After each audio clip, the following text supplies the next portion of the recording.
जगाला काय आवडतं ते करू नका, तुम्हाला जे वाटतं ते करा. आत्मविश्वास अशी शक्ती आहे जी तुम्हाला पायथ्यावरून शिखरावर पोहोचविते. कोणताही निर्णय घेताना किंवा आयुष्याच्या वाटेवर कधीही काहीही संकट आलं तर नेहमी मनाला विचारा, कारण आपलं मन आपल्या बरोबर कधीच खोटं बोलत नाही, ते नेहमीच आपल्या सोबत असतं. आनंद मिळवण्यासाठी कोणताच मार्ग नाही, परंतु आनंदी असणे हा एक मार्ग आहे. नाती बनवणे एवढे सोपं आहे जसे मातीने मातीवर माती लिहिणे, परंतु नाती टिकविणे तेवढेच अवघड आहे जसे पाण्याने पाण्यावर पाणी लिहिणे.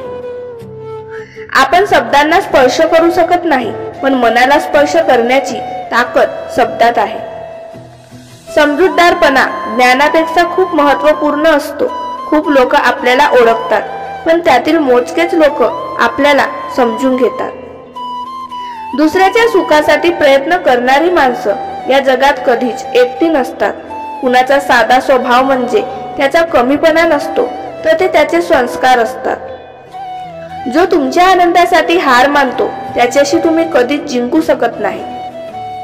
एकदा संशयाचे बी पेरले की नात्यात उगवण्यासारखे काहीच शिल्लक राहत नाही.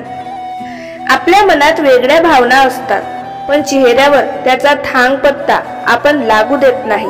प्रेयस आणि श्रेयस ह्यात आपलं नेहमी युद्ध चाललेलंच असतं.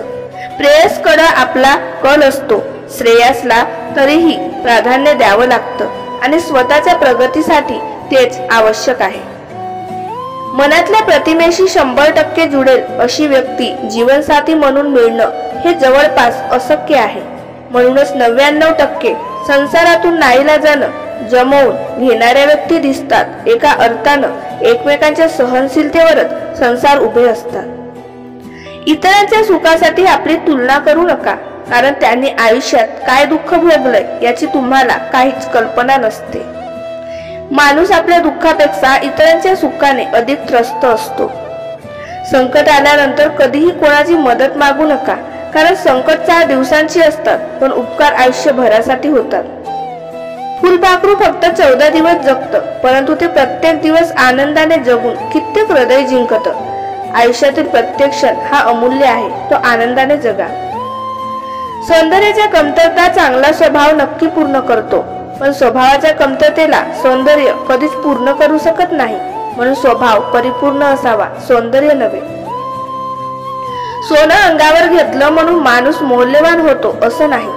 तेवढ्या कॅरेटची शुद्धता वागण्यात आणि विचारात नक्की असायला हवी. कोणतीही व्यक्ती तुमच्या जवळ फक्त 3च कारणांमुळे येते: प्रेमामुळे, कमतरतेमुळे आणि तुमच्या प्रभावामुळे. प्रेमामुळे आली तर प्रेम द्या, कमतरतेमुळे आली तर मदत करा आणि प्रभावामुळे आली तर मार्गदर्शन करा. माणसाला संसारात काय हवं असतं? मनमिळावू जोडीदार, भागेल एवढी प्राप्ती, पहिला नंबर काढणारी, जरी नाही तरी पास होत जाणारी मुलं, छोटंसं घर, 90% एवढ्यावर तृप्त असतात. माणसं काल बोलत होती, आज बोलत आहेत आणि उद्याही बोलणार आहेत. आपण ठरवायला हवं की आपण कोणाकडे किती लक्ष द्यायचं. स्वतःवर विश्वास असला की आपल्याला कोणत्याच गोष्टीचा फरक नाही पडत. घरातील साधा काचेचा ग्लास तुटू नये म्हणून लोक तो किती काळजीपूर्वक जपतात, पण हीच लोक दुसऱ्यांची मनं आणि भावना किती निष्काळजीपणाने हाताळतात. दुसऱ्याला किती त्रास होईल याचा कोणताही विचार न करता हृदय तर किती सहजतेने तोडतात. बहुतेक आपल्या भावना आणि मन त्यांच्यासाठी 50 रुपयांच्या ग्लासपेक्षाही कमी किमतीच्या असाव्यात. नाही म्हणण्यात मोठा आनंद असतो. नकार दिला म्हणजे मग व्यक्तीच्या अस्तित्वाला अर्थ येतो. तो प्रत्येक गोष्टीला हो म्हणतो, त्याच्या होकाराला कालांतराने अर्थ उरत नाही. अशा व्यक्तीला नेहमी गृहीत धरलं जातं. तरी सुद्धा ज्याच्या जीवनाची इमारत नकारावर उभी आहे तो नास्तिक. पण त्यातही गंमत आहे, जो कायम नकार देतो त्याला दुसऱ्यानं दिलेला नकार चालत नाही. आयुष्यातले निर्णय चुकतात आणि मग आयुष्याचं चुकत जाते. कधी कधी तर प्रश्न कळत नाही आणि उत्तरही चुकत जाते. सोडवताना वाटते सुटत गेला गुंता, पण प्रत्येक वेळी एक नवीन गाठ बनत जाते. दाखवणाऱ्याला वाट माहीत नसते, चालणाऱ्याचे ध्येय मात्र हरवून जाते.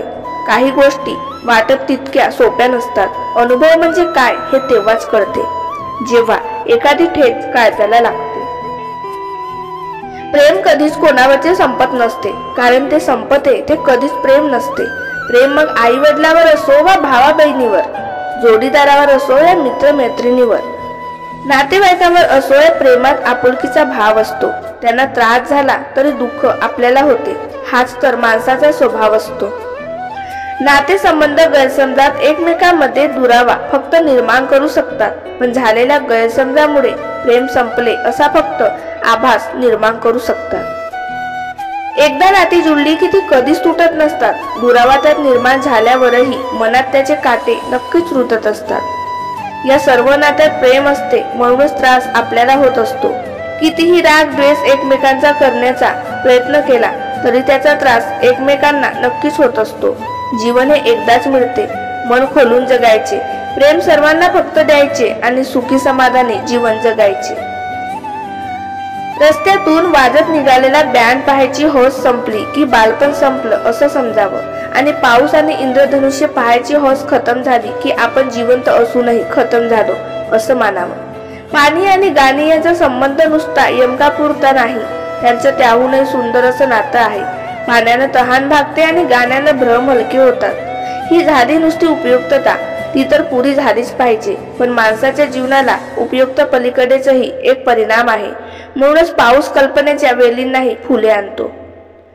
जाणीवपूर्वक कोणी टाळत असेल तर त्यांच्या नजरेत यायचं सोडून द्या आणि स्वतःला कामात इतके गुंतवा की पुढे चालून त्यांना पश्चाताप झाला पाहिजे की या व्यक्तीला टाळायला नको होतं. आपण फुलपाखरू व्हायचं हे सुरवटाने ठरवलं म्हणजे तो आपणहून स्वतःभोवती कोस निर्माण करतो, स्वतःला कैदेत बद्ध करतो.